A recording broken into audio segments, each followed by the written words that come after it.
Black Eye Perspective.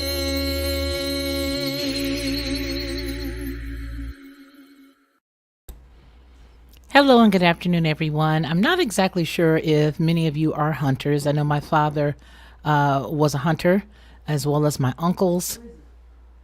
And, a lot of people like venison.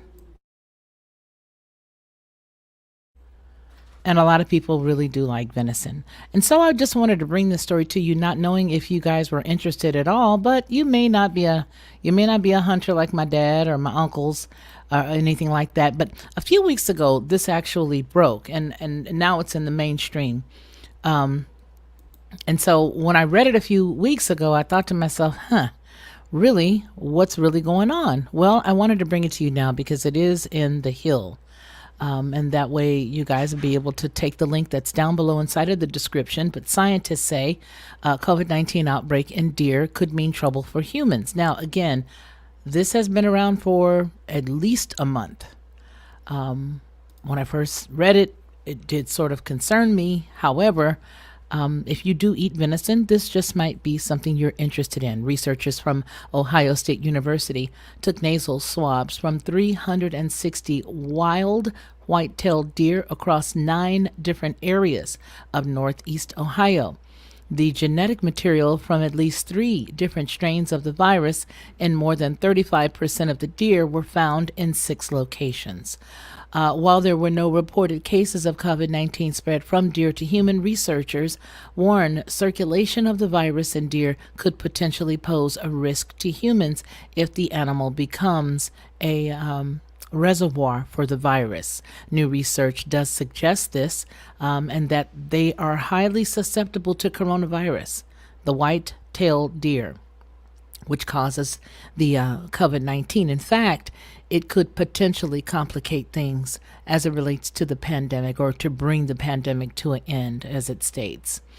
It does say that experts behind the study published last month in Nature detected genetic material from at least 3 different strains of the virus, and more than 35% of the deer sampled in 6 locations, meaning 129 deer, had either been infected recently or were dealing with an active case. The study builds on previous research that has found evidence of the coronavirus infection among white-tailed deer in Iowa, Illinois, Michigan, New York, as well as Pennsylvania.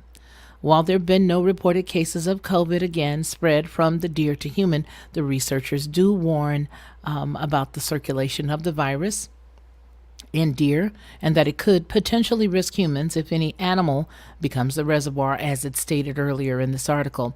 Andrew Bowman is the study's author and the professor of veterinary preventive medicine there in Ohio State University, and that he said that the deer, wild deer, can become infected. And it leads toward the idea that we might actually have established a new maintenance host outside of humans.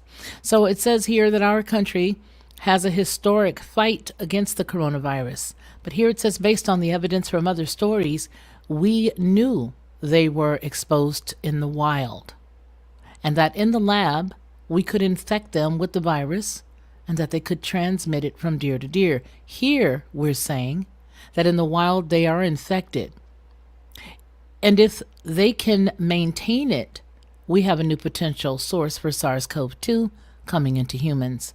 That would mean that beyond tracking what's in people, we'll need to know what's in the deer too. Deer functioning as a viral reservoir for the coronavirus could complicate the future mitigation and controls of the control plans for the COVID-19. Bowman said the virus could mutate in deer, potentially facilitating the transmission of new strains to humans. The virus could also circulate in deer without mutation, but continue to evolve in humans.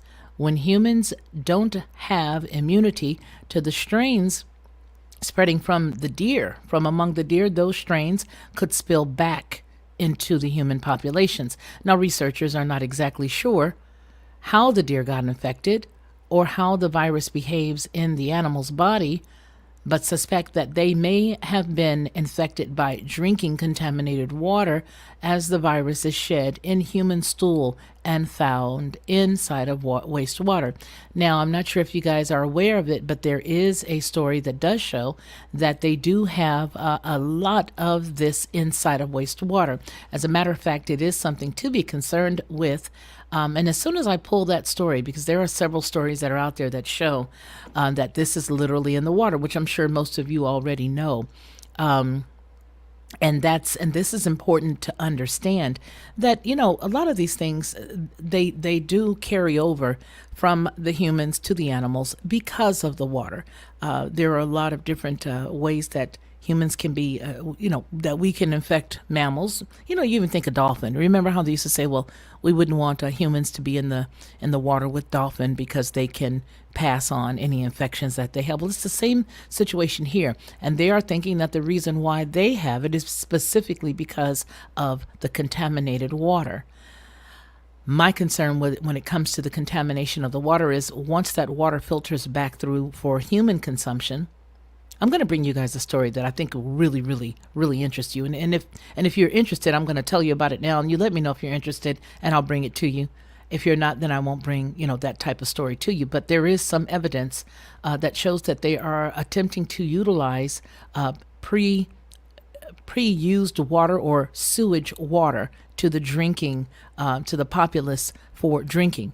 And they have an actual test that's been running in San Diego, California, where an entire area is using that. If that is something that would interest you guys, let me know here in the chat now, and I'll go ahead and put that story together for you and let you know about it so that you will know what areas they're in.